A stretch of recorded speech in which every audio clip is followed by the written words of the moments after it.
Guys, good morning. How are y'all today? It is Thursday morning, 7:30 a.m. on the East Coast, and it is 6:30 here in Minnesota.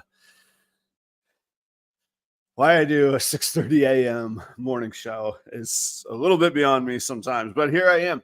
And I am, all joking aside, I am happy to be here. I got to fly solo again. My sidekick, Joe, is going through some rough times, man. He's going to be all right, but he can't make it today again. And I never know. I want to respect everybody's privacy. So I just got to let him be. But, keep him in your mind. He's, like I said, it's pretty routine stuff, but he's just run into a couple bumps. So he's doing all right. He says hello. I talked to him yesterday. But you get another solo show today. And we will dive into the crazy world of the comments section of YouTube and Instagram. So we got some fun ones, some actual honest questions that I could just answer here, which is cool. And then if you guys have any topics as well, I got to look and see. I'll try and follow what's going on in the chat. It's a little harder when I'm flying solo here to keep an eye on the chat. I need a producer that just, feeds me stuff. I just smile and answer.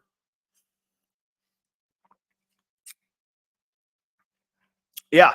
So we'll jump into all of that today. If you have questions you want answered, we could do a little open chat on the chat lines as well. Not much to go over today. We talked about Joe. Check that off. Today at 1 p.m. Eastern. Nobody that lives on the East Coast realizes how much time math the rest of the country has to do to keep up. Everything's in Eastern, which I get. That's fine. So 1 p.m. Eastern today, I'll be on the holdback rack with Jessica. I always make this rule like that. I try not to turn down an interview or a guest spot or showing up or whatever it might be. But I'm leaving for Tinley tomorrow. I'm like, why in the world did I book myself double duty today? But that's all right. I got a good night of sleep last night. I've got several hours in between this show and Jessica's show. And then after Jessica's show, I'll pack the animals. And this time tomorrow, I'll be hitting the road for Chicago. Rick, good morning, man. I hope that you're doing well. You got to be getting ready for Tinley as well. Safe travels. Matt, what's up, man? Good to see you live. You're vending Tinley? You heading out to Tinley as well? I think I said that like a half statement, half question. I'm not sure which. All right, so holdback rack. 1 p.m. Eastern today with Jessica. I will be on. And then the logos will pop up in just a minute when I share the screen slides. But good announcement. Cold Blooded Cafe, obviously they're a sponsor of the show. Premium quality frozen rodents. I used them before we were ever in business together for almost a year or more than a year. All the promo codes that I've ever had, so promo proper 11 and the one before it, you could probably do the quick math and figure out the one before it. Those have all reset. You could use them again if you've used them before, because they were set up as one-time codes. But if you've used them once before and not in the past 10 days to 2 weeks, they've reset. You can use them again. If you haven't used them before, you should for your frozen rodent needs. Give them a shot. Shipped right to your door. Great quality, but you're going to get 11% off of your order if you use the promo code proper 11. At Tinley, I'll be set up right across the aisle from them. We'll be causing mischief there in that back corner, I think, is what we'll be up to.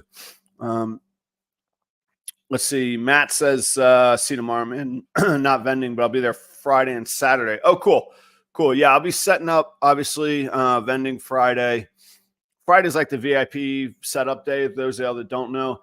And then Friday night, probably dinner at the steakhouse. I like to do a nice dinner for myself at Tinley. So I'll go do that. And then, yeah, Saturday is just showtime, straight on ahead. Matt, I can't remember if you have a shirt or not. If you don't, come by the booth. Come see me. I'll check it out. All right, the comments section. So a couple general thoughts. First, I always appreciate everybody's input, and I remind myself sometimes this is the world that I signed up for. So feedback is always good. And like I talked about it on a show a couple weeks ago. I forget the reach of these shows because, like I said, like there's 9 people watching right now, which I'm hugely thankful for. 6:30 in the morning and in the middle of the country, and 9 people are watching. I'm flying solo. Joe's not even here today. But this video will reach several hundred people, and my Tuesday night show will sometimes reach over 1,000 people. I forget that's a lot of people that are going to have a lot of ideas and input and comments.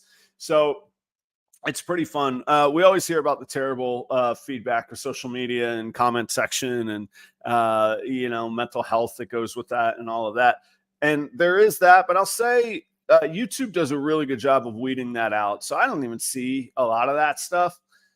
And then I think some of it's like invited. Like if your style is that you're like edgy, ooh, gotcha drama, like you probably are going to invite that sort of feedback. Like I get really pretty positive stuff. So I like it. I really don't mind it.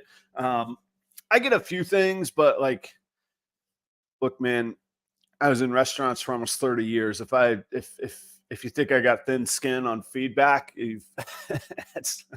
there's not many things in the world that I'll attest and I'm amazing at, but I could put up with a lot. Let me tell you. Jessica, what's up? There it is. I let everybody know. You and I will be hanging out, and we will have 2 people show up. It won't just be Adam rambling on solo by himself. So 1 p.m. Eastern, noon Central, I'll be on with Jessica. Here we go. Some fun comments. So I picked some actual like questions to answer, and then just some funny stuff. And I don't think I got into any of the you're an idiot stuff. This was a little bit of an experiment too, to see if I could create something that I could post and scroll through so that we had some visual to go with my rambling. But I'll try and make it good for the audio only listeners as well. So let's see here. Yeah, look at that. See, and I could scroll through these slides, which is, you might not see the slides, but I do. And it's that's pretty nice that way. So if nothing else, going solo today, I learned something new. And then check that out. Look at that. The little logos pop up for the sponsors there, Cold Blooded Cafe. And then I'll tell you about Keith at Creative Genetics here in a little bit too. Brian at BCS Balls. These are the kinds of things that I don't know if people are making comedy or it's just an error. I'm sure it's just a typo. See you guys this weekend. Hope you all have a great show. And then he puts a question mark behind it. Nice, Brian. That makes me wonder, do you actually care? Do you think I'll have a great show? Or you're like, maybe I'll think about you having a great show. It's the stuff that makes me laugh. High quality content right there. All right. Gina says, oh man, my little slide marker is right on top of it. What is your protocol on returning home from a show with the animals you didn't sell and the ones that you kept home? Do you have a separate space for them or a plan for them following the show? First off, thanks for all the support, Gina. I know you're in the audience, which is really cool too. So thank you very much. This is the kind of stuff that is that's tough about going to shows. It's tough about the logistics. There's live animals, and then there's a little bit of what I see around me at shows that dictate what I do too. So this is the kind of stuff that makes Jessica twitch, I'm sure. So actually, we could even dive in on her show today on this, but that's her show, and plus we talk about it all the time. The short answer is that I have a separate space for show stock only. It is in the same room. This room is almost 500 square feet. So my show stock racks are over there. My holdback breeder racks are over here. And there's pretty, to me, there's pretty tight controls between the two. So I work on one area only, full wash, full scrub, full, you know, I'm not showering, but full clean. And then, you know, full chlorhexidine treatment of any equipment and that stuff. And then there is this stock over here. So I don't go back and forth between the two. They are in the same room. The fans are blowing, so the air is circulating, all of that. It's on the same HVAC system, so the air goes over the same filters. So it's imperfect for sure, but the show stock goes there. Now, with that being said, in the mindset of the best firefighters aren't the ones that put out the fires, but maybe the ones that prevent the fires. At shows, I really don't do a whole lot of allowing people to, you know, pet the snakes, hold the snakes, that kind of thing. When they do, I'm incredibly vigilant that they have to use the hand sanitizer.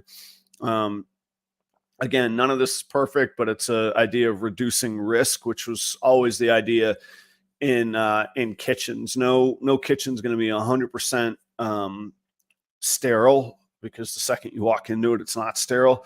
But you have the best practices to reduce any contamination, cross-contamination, reduce bacterial spread, reduce the environment that bacteria can live in. So in that mindset, making sure that people have clean hands before they ever touch any animals, interact with any animals, that is absolutely priority one. I've had some not bad experiences, but some like awkward experiences where, like, I'll put my hand in front of somebody that's reaching out to touch an animal and say, no, you haven't cleaned, you don't touch that animal, kind of deal.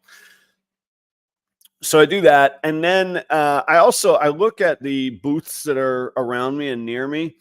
So I like being up against, like when I'm vending on an outside wall, for the sheer fact that mathematically there's less people around me and less other potential animals that could interact. Again, none of it's perfect. For example, Rick and I, we vended near each other at the last Rothschild show. Two different species, geckos and snakes. There are some viruses and whatnot that can affect both of them. But I like when it's different species near me rather than other ball pythons, which isn't always the case, doesn't always happen, but I do like that. I keep an eye on that. And then the last thing is that I spray around my booth for any bugs and mites and stuff before I start. That gets me in trouble with some bug people. So if I'm vending, if I'm set up next to a bug table, I'll actually talk to the promoter and see if there's a different option, because I don't know if I could screw up their jumping spiders or their isopods or whatever, but I do take those steps as well. Then what I could do is I do have everything on rollers. I've never actually had this happen, but the mindset is I want to be able to make everything mobile and modular. I do have a quarantine closet that, say I have like a 6 snake, or if I'm bringing something new into the collection, I will use that quarantine closet. And I don't know how, but it stays like hot, like not just warm, like hot in there. So it's a great little place. And it's like, it's like a storage closet. So it's not just a little, anyway, that's where I keep my like shipping boxes and my backup stuff. I could roll these show stock racks into there and have that space as well. If there were ever like something I was just like, man, I was next to just horrible looking animals, but that's another reason why staying in good, build relationships, do the right thing. So most of the vendors that I vend with, or the promoters that I vend with, I pay them for the whole year ahead of time. Part of why I do that is that I can have some leverage and say, look, I'm a great customer. I take care of you. I just make some magic happen. Just move me somewhere. Just give me a different table. So a lot of it's really preventative rather than what I do when I get home. Otherwise, they go back in their tubs. I clean as normal. I do the twice a week cleaning on each tub in the room on rotation, and that's what happens there. So thanks, Gina. I hope that answers the question. It's long rambling, but I hope that answers it. This is This is one of my favorite comments ever. What is grade A disco? And then below it is Sarah and Josh with the meme of Justin Timberlake in what's his name? Jimmy Fallon dancing on dressed up as disco. Oh yeah, Matt asks about being cautious around using sprays on hognose as well. Yeah, I do watch it. Like I say, I rather be vending where I'm around as few other people as possible. So like, because I do get a little selfish and protective, but I also obviously always want to respect the people around me. But I do watch it. Yeah, and you're right about the hognoses as well.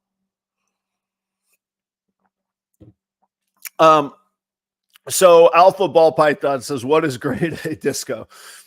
For the record, grade A disco is an inside joke between one of my oldest friends, who's actually the best man at my wedding. I set up my my grow out rack for my rodents. So I have my breeder rack. So all in that rack, all the tubs are a 1.3 colony of ASFs, and then I have this grow out rack that's huge and has 20 really big FB15 tubs on them on the rack. And then I sort them. So I've got the racks say like hoppers. There's 2 of those, smalls, and then mediums, medium males, medium females. I'll sort them at that point because by the time they're at mediums, they're starting to, another couple weeks, they'll be ready to breed. And then I haven't grown out any, I haven't gotten to the point where I've grown out any larges, or, by then I'll recreate colonies. I've still got 8 tubs open on my breeder rack for more colonies. So by the time they get to mediums, if I haven't fed them off and I'm sorting them and sexing them, I'll put them into the colonies. But then there will be a large holdback. And then at the very top, there's 2 tubs that say grade A disco. And that's, I hate to admit it, it's a line from the movie Blow. I don't know if you ever saw that. It's a Johnny Depp film about smuggling cocaine into the United States. George Young was the guy that he plays, who was one of the biggest smugglers and probably responsible for more cocaine in the United States in the late 70s and early 80s. And when he is showing off his product one time, he says, "This is grade A disco, fill in the blank." And I have never dabbled in that. It's not my thing. But my buddy and I, we always, whenever something's top notch, we always describe it as grade A disco. And my grade A disco are the best holdbacks. So when I put my colonies together, I purchased from several different producers around town. And shout out to Joe at JSA Reptiles. Huge help to me. Great stuff. Put me in touch with a really, really great ASF breeder, and was really helpful in getting my rodent operation off the ground. But it's really interesting.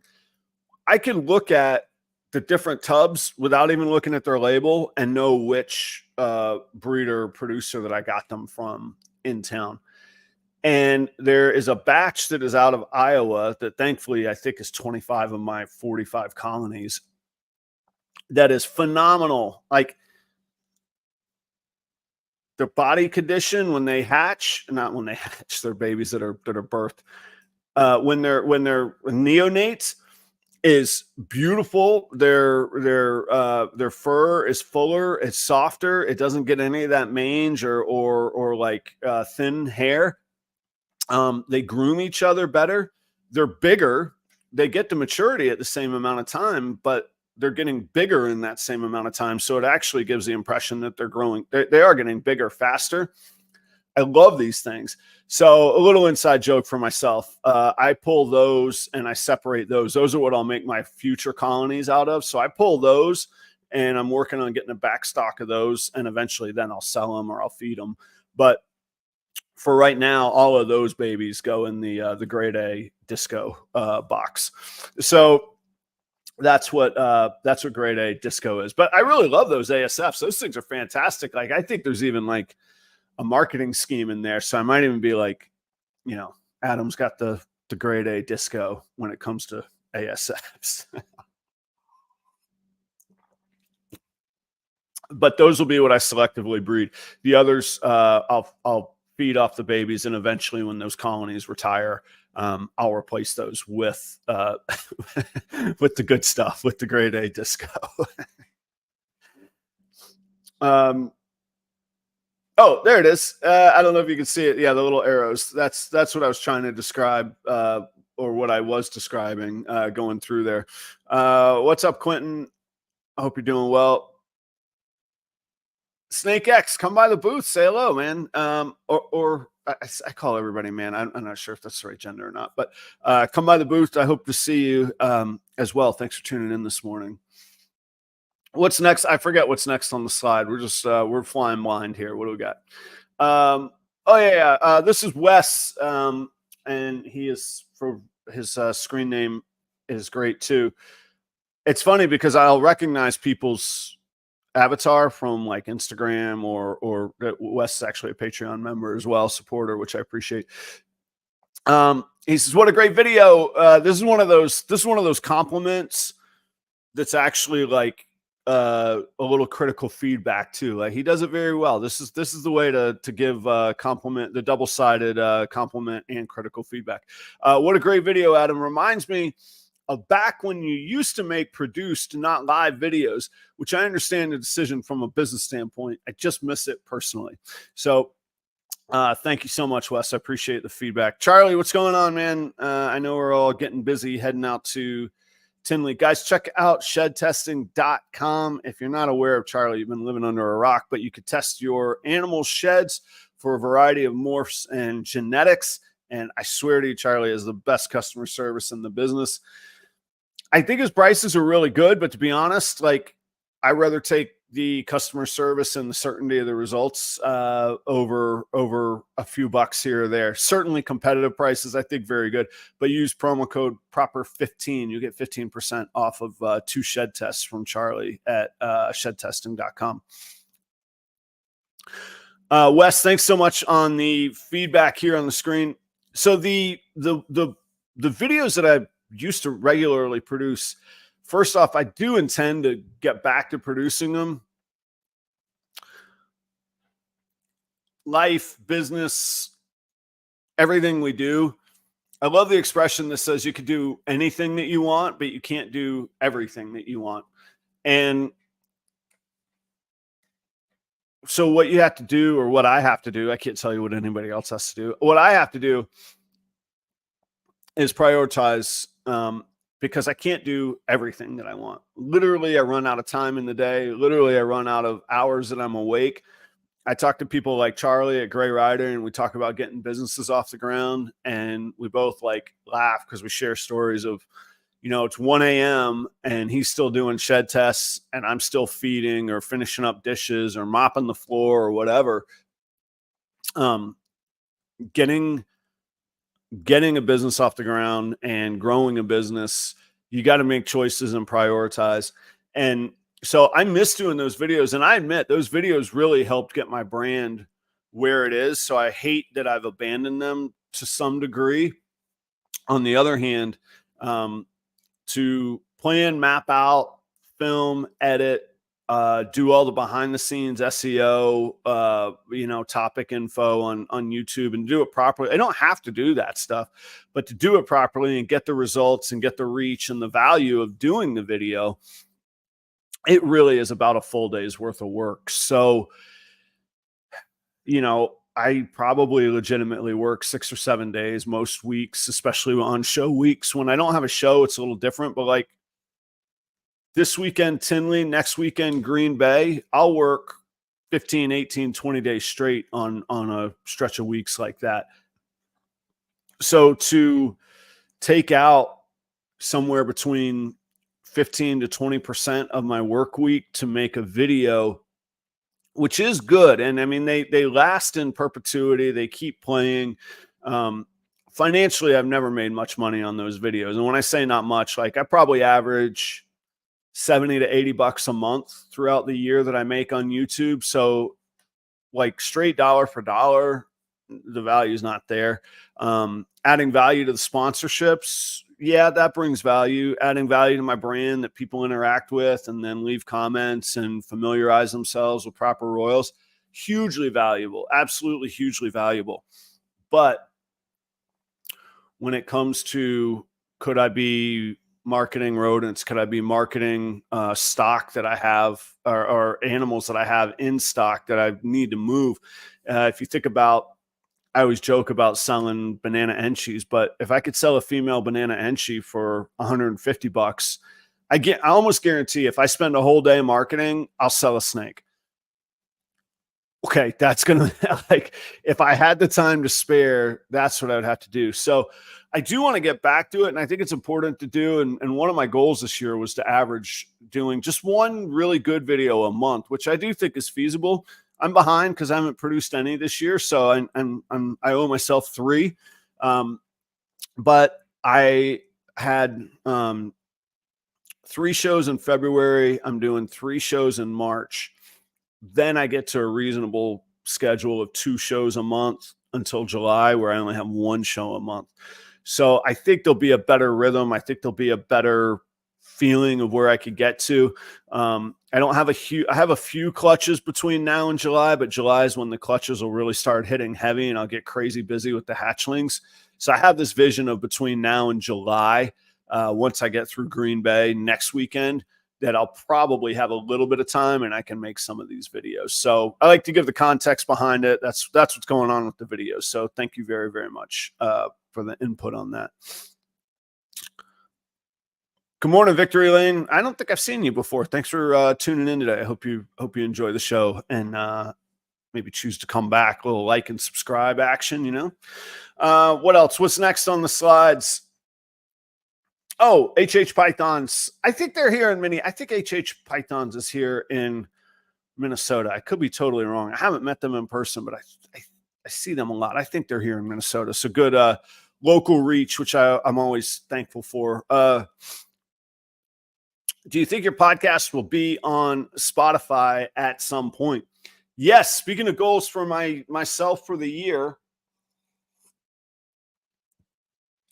is getting the podcasts, both Proper Cup of Joe and the Tuesday night show, Proper Royals Live, on all the podcast platforms. So part of my problem is that I didn't do that from the start. So there's a little bit of a setup time and a learning curve on figuring out which.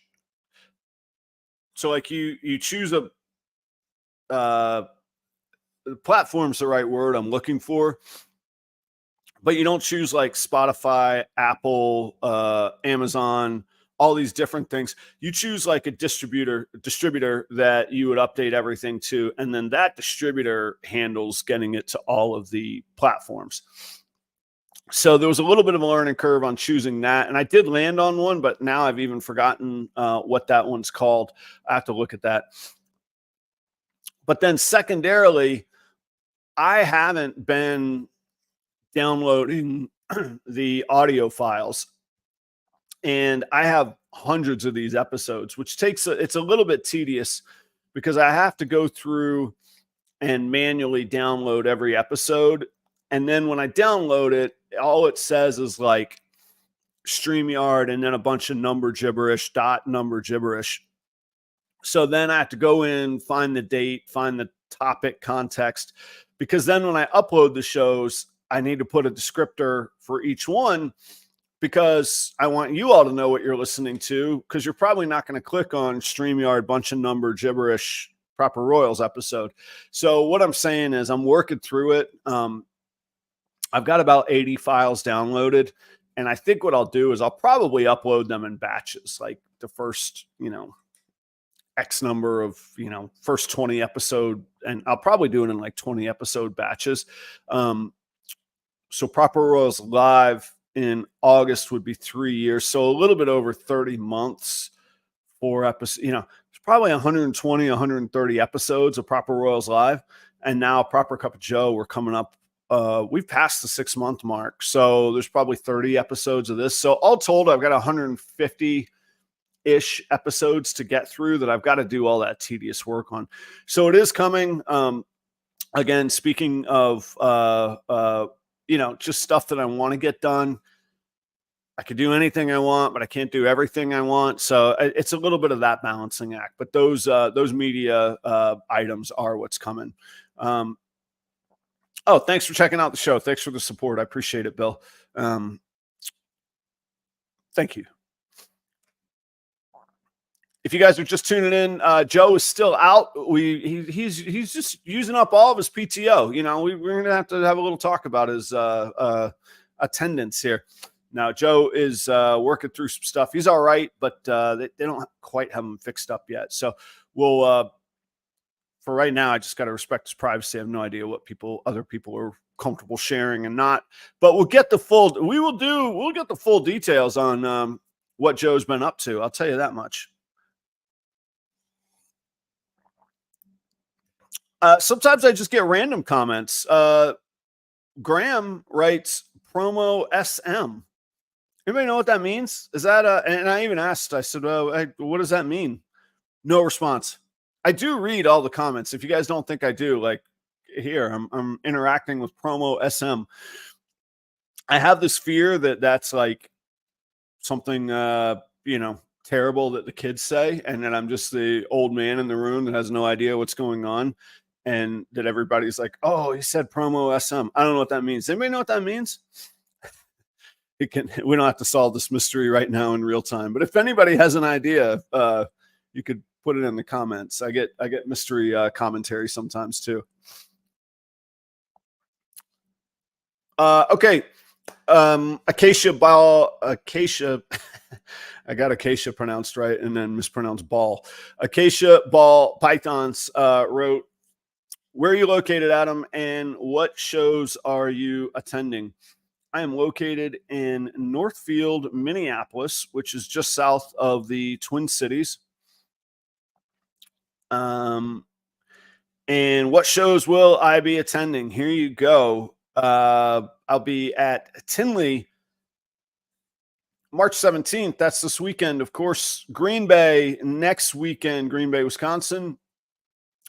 April 7th, I'll be in Des Moines, Iowa at the Cold Blooded Expo. April 14th, I'll be at the Cold Blooded Expo in Minneapolis. May 5th, I will be in Eau Claire, Wisconsin at the Snake Discovery Show. May 26th, I'll be in Rothschild, Wisconsin at the Scaled Up Exotics Show. June 15th, I'll be at the La Crosse, Wisconsin show at the Scaled Up Exotics Show. June 16th, back hometown show in Minneapolis. June 16th, Cold Blooded Expos. June 23rd, Cold Blooded Expos back to Des Moines, Iowa again. Take a little break. Fast forward to July 21st, Bloomington, Minnesota, just south of the cities for the Snake Discovery Exotic Pet Fair. August 11th, I go back to Green Bay for Scaled Up Exotics. August 18th, Eau Claire, Wisconsin, Exotic Pet Fair, Snake Discovery Show. August 25th, Cold Blooded Expo in Des Moines, Iowa. I will spend a lot of time in Iowa this year. I didn't realize that. September 15th, Scaled Up Exotics, Rothschild, Wisconsin. October 6th, Cold Blooded Expos, Minneapolis. October 12th, NARBC Tinley. October 19th, Scaled Up Exotics, La Crosse, Wisconsin. October 26th, Exotic Pet Fair Snake Discovery Show in Hastings, Minnesota, just outside the city, is another hometown show. November 11th, one last show in Des Moines, Iowa, Cold Blooded Expo. November 24th, Cold Blooded Expo, Minneapolis. And then, dun, dun, dun, I have two shows booked on the same day, December 15th. I will either be in Bloomington, Minnesota, or I'll be in Rothschild, Wisconsin. I'm not sure which. I've got to choose. I'll find out between now and then. So those are the shows. That's what I've got going on. If people didn't believe that I was busy, there I am. Jason, what's going on? Yeah, I bet you need coffee. It's 5 a.m. there. You've been up all night. What are you doing, man? That is thank you. I could be more gracious. Thank you for being here so early is what I should say. I have to check out your spot with Antoine. You did the little debate thing on Monarch and Ultramel, huh? I'm catching up. I watched speaking of the holdback rack, I watched Jen's appearance on the holdback rack the other day. Oh, Rick just made that easy. No, Rick, not Cold Blooded. That's Emily's show. That's the Snake Discovery show in Bloomington on the 15th. Good looking out though, man. You were paying attention through all those dates, me rambling like that. Nice. I was like, I need to stop this list. That's cool. You were paying attention.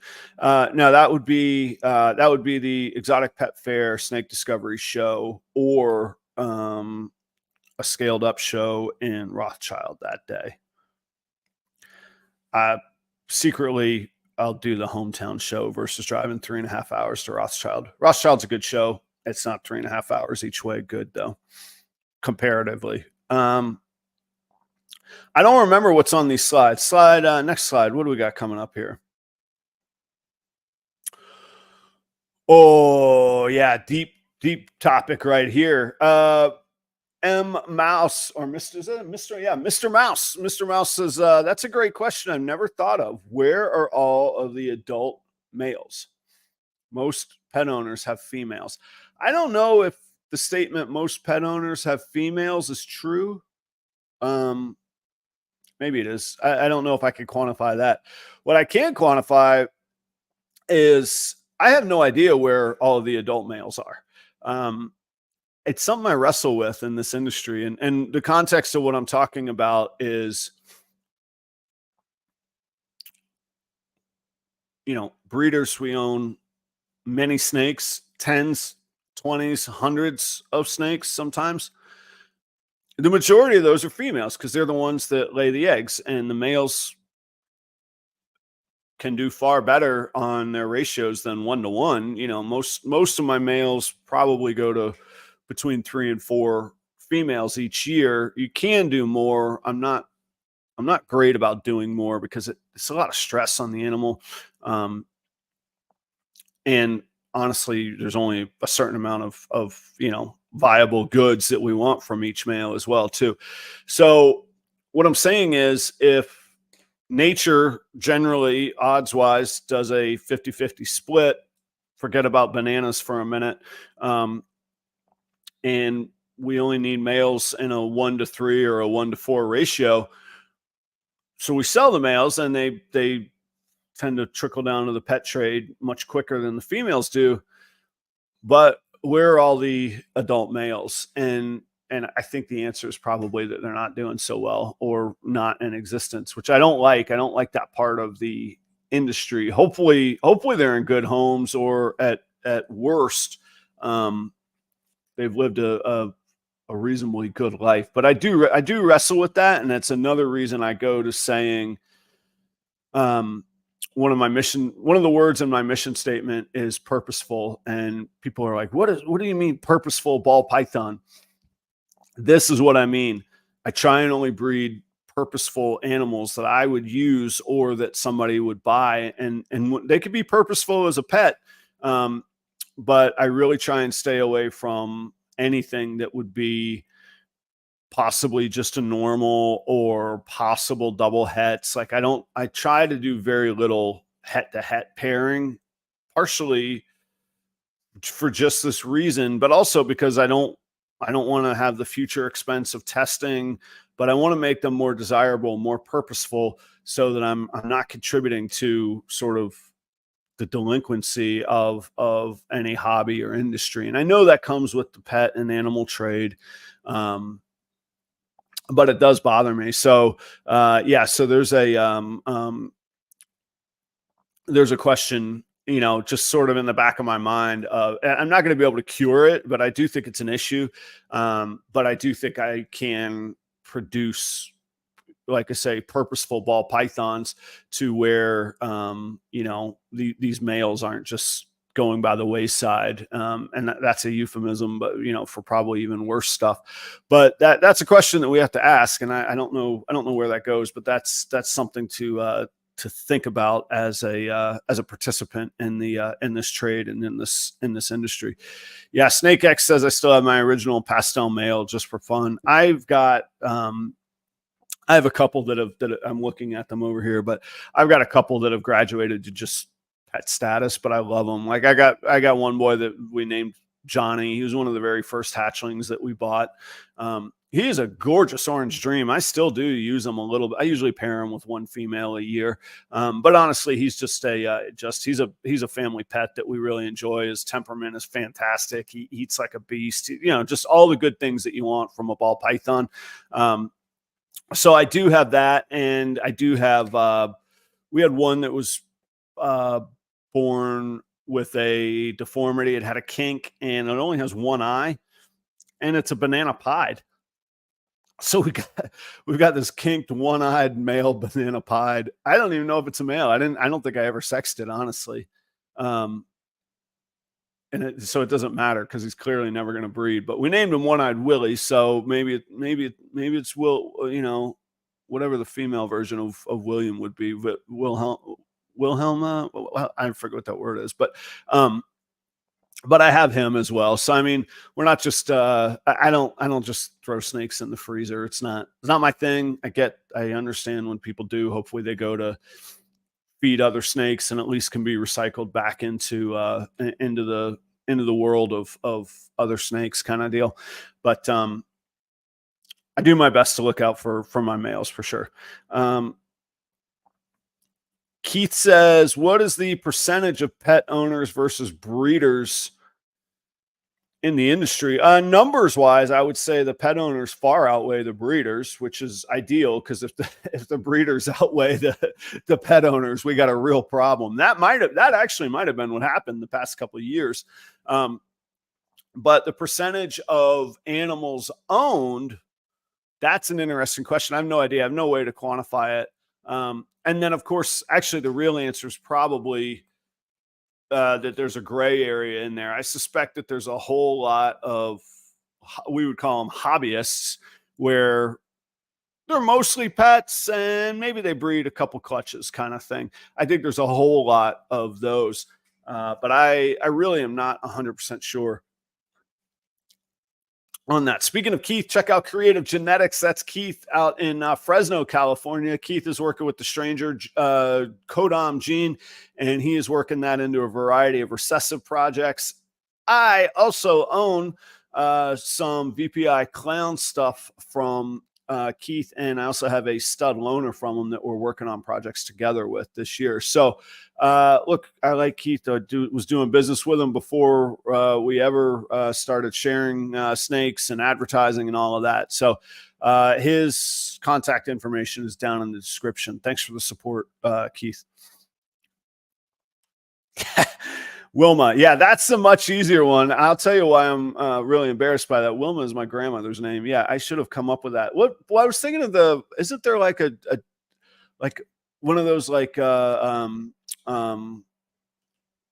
Grimm's fairy tales or whatever, where there's like Wilhelma, Wilhelma. What am I thinking of there? But yes, Wilma is the easy answer, which I should have said. And Jason with the Fred Flintstone. There it is. I get it. Thank you. Hey, look, it's 6:30 in the morning. Now 7:15, but it's taken a little bit flying solo here. Slide number one coming up, or the last one. We're down to the number one. I'm not sure what's coming here. What is this? Oh, yeah. Nixon Reptiles. Speaking of sponsors and good people, Brandon Nixon will be at Tinley. He is a sponsor on the Proper Royals live show. He works with the Orange Project, Sunset Ultramel, Monarch, and Hypo, among many other codoms as well. So come check out Brandon at Tinley if you're around too. Yeah, thank you, Keith. Like, this is going to be a good, any breeding project should be good for both people involved. I hope it's really good for both of us. Brandon says, good video with the info. oh, let me give you the context on this video. So I made a video that was called Buy Collections in 2023. And look, we still see it. Not everybody, ton of people getting out. There was really good buying opportunity from people getting out. And you could buy these for pennies on the dollar. And sometimes they're very unhealthy and you wouldn't, no matter the price, even if they paid you to take them, you wouldn't want them. And other times they were very, very well cared for animals. And it was a really, really great buying opportunity. And so I delved into that in this video. Brandon replied, good video with the info. I think a lot of people have a bad impression of this situation. Yeah, you get labeled a flipper immediately. And I think there's a whole lot more context than just being a flipper. But if you do it the right way, you help someone getting out. That's right. I like that point. You keep stuff for your collection. That's right. And resell the stuff you don't need. That's right. It's an efficient way to build up your collection as well as have animals available to build a market presence. That's the whole video right there in one comment. Man, he touched on all the topics. I find it very advantageous to buy collections. And sometimes I've bought I've negotiated to buy whole clutches as well. And the idea being, first and foremost, look, I put a whole lot of work into making sure that animals are healthy. Anything I sell has my name, my brand on it. Anything, and I'll always be totally transparent about where an animal. I can't always say who the breeder is if I am reselling an animal, but I will tell you if I self-produced it or if I'm reselling it. And most of my inventory and my stock is animals that I produce. But because of things like this, where I could buy whole collections, particularly in 2023, I haven't in a while because I had moving expenses and I have plenty going on right now. So I'm a little more targeted with what I'm buying now. But listen, if the right opportunity comes up and it's the right facility and the right care, you got to go do the due diligence. You got to go look and you got to move, but you got to move quick on these things. So a lot of times it's having the cash on hand and then go see the facility as fast as possible, go meet the person, look up as much as you can on their Morph Market Instagram brand, see if you're comfortable being around their stuff. But the flip side is like Brandon said, you're helping the other person and you're helping the animals as well. Because a lot of times what happens is somebody can't sell their collection. They think it's worth more than it is. People buying collections, I'm not going to pay retail for it. There's a lot of work and a lot of risk buying a collection that factors into the price. So it's not me just trying to lowball people. It's factoring in, is it worth it for me? So a lot of times what happens is people want a certain price for their collection. They don't get it. They won't embrace the sunk cost theory, which says that cost is already gone. Get anything you can for it and move on. And then they do horrible things. Right before I left Florida, in my county, St. Johns County, it was making national headlines because a neighborhood had found something like found and accounted for, which means there was plenty more they hadn't accounted for, like 24 ball pythons. And of course, the news had a field day with it. They loved it. That's great headlines. And it made the industry look terrible.